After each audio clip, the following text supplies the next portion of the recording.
that brings us to the person at the chalk face of education, Ruth Woodall, who offers us, in many ways, a comparable sort of view of the same thing, because she also speaks of the structure of the movement without the same sense of historical progression from the beginning, because that's not her purpose, but looking at the educational part in a different way, in which, what strikes me, everybody is learning, and everybody is learning all the time.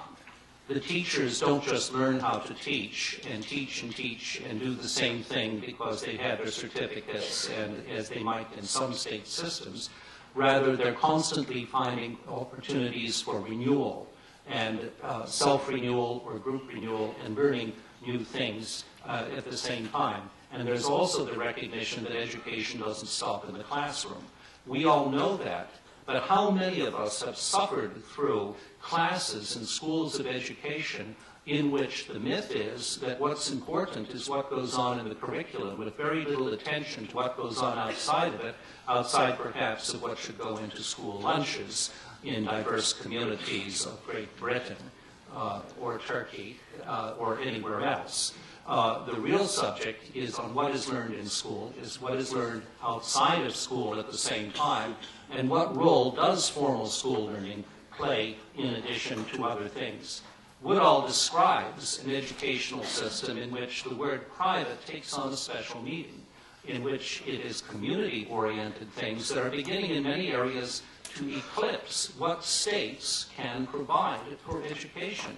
Schools with good English, small classes, constant in-service training of pupils. How many systems of education in Europe, in Turkey, or in the Middle East, just for starters, are capable of saying that they offer the same provisions? Not very many. It is a way of conveying legitimacy for learning that's very, very important. At the same time, being at the chalk face, not only in the United Kingdom, but in Turkey, she points out quickly, but at the edges, what is happening elsewhere, how schools are established in Kurdish areas. She's the only one who has mentioned that of the papers I read for this conference, of indicating that the schools, in a quiet way, are going into something that some would see as politically explosive, but they're doing their thing. They are educating, and if they continue to exist without government harassment, they are doing so in a way that indicates that their benefits and legitimacy outweighs anything else that goes on. She has a sense of the study circles that are parallel to the issues of curriculum. Now, Asma Aswaruddin gives us a very interesting overview of Islamic education.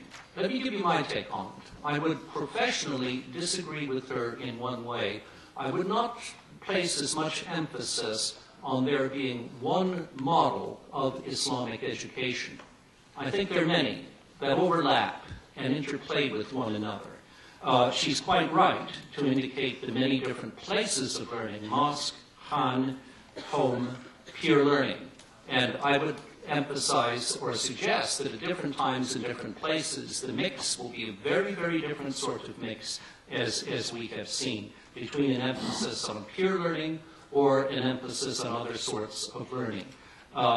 We also have the question of what is the classic Islamic world. As the late Paul Wheatley has pointed out geographically, he gave up trying to figure out where the frontiers were.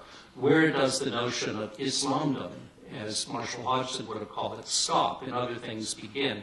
Does one empire or one civilization eclipse another? It's very hard to say what is Islamic as opposed to what is Byzantine, as opposed to one thing or another. There's a flexibility, and this flexibility shows up in the work of many different scholars: Richard Bullitt, Chamberlain, Jonathan Berkey, many of whom are mentioned by Asma. Qasim Zaman, more recently, Khalid Massoud, Vincent Cornell on the Sufi tradition in Western Muslim world, North Africa, something neglected in studies of Sufism and so forth. But the point is this: there are many venues of education, no one system of classical heritage, and the interesting thing in looking back in a social sense at the prior ideas of Islamic learning is to see how and where a creative tension between types of learning, Sufi knowledge, for example, and the knowledge of the Sharia and fiqh, are in a tension, sometimes a complementary one, sometimes an antagonistic one, depending on circumstances and how it works. In fact, the creative tension perhaps builds a greater strength. In some areas like North Africa, more of an emphasis on memory, manakat al-hifd, as North Africans would call it, on mnemonic domination, as it was called in medieval Europe. The idea that memorization sometimes gives you a core of sacred knowledge, much more vital than anything you can create. In other cases, such as in Iran, vital discussion and disputation. Charles Nelson brings us into the question of transcendent education. And I would argue that parts of his paper shows us the limitations of something that Durkheim and others struggled with. How do you create a moral education of acute character? In the 1950s and 40s in the United States, we had a course in public schools on character building. I'm not sure that people of my generation have a better character as a result. It was the easiest course we had, actually, and the level of cheating in it, as far as I know, is probably higher than that of the other courses that we took more seriously. Perhaps that was the point of the course, to teach us how to use the language while learning something perhaps very different. There is a problem. One thing I notice, and I'm very hesitant in any tradition of education to characterize everybody one way or another as materialistic or non-materialistic, job of asking us, or forcing us to ask the question of how one builds character, and I would suggest that part of the answer we've learned at the chalk face and at the organizational face, and in terms of looking at classical Islamic heritage in different perspectives, and seeing ways in which we might struggle to give those questions in education a better answer. The Gülen movement is an excellent place to start and finish in looking at these questions. Thank you.